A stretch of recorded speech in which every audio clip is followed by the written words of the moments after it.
Bazar günü ailəvi Pasxa bayramını qeyd etdik. Bilirsiniz ya yox, Nikolanın atası tərəf pravoslav olduğuna görə biz də keçiririk. Pasxa Jesus Christ'ın dirilməsini simvolizə edir və yaz fəslinə təsadüf edir. Belə deyirlər ki, şənbə günü İsa çarmıxa çəkilir, bazar günü isə göylərə qərq olur. Adətənənə üzrə biz də yumurta boyadıq, salat bişirdik və s. Yumurtaları mən bişirdim, boyadım, dekorativ tərəfini isə Bellaya saxladım. Xoşu gəlir belə əl işlərindən.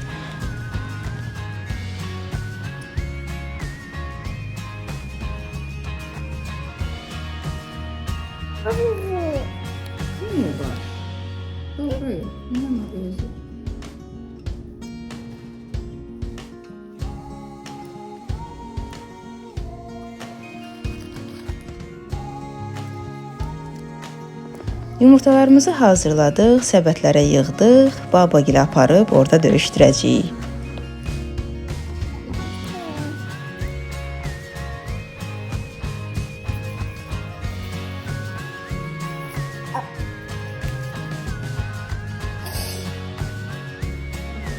Ənənələrə yumurta boyamaq, döyüşdürmək, bolluca süfrə açmaq və kilsəyə getmək daxildir.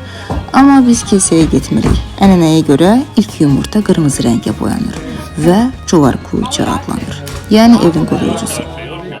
Yumurta döyüşdürmə zamanı qalib yumurta isə xüsusi qaba qoyulub, gələn ilin bu vaxtına qədər saxlanılır.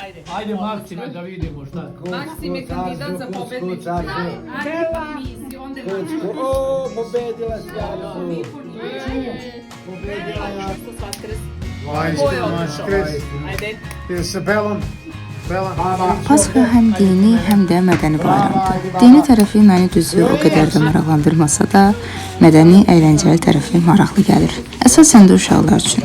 Ən çox da yaz vaxtına düşməyi adamda əhval-ruhiyyəni qaldırır.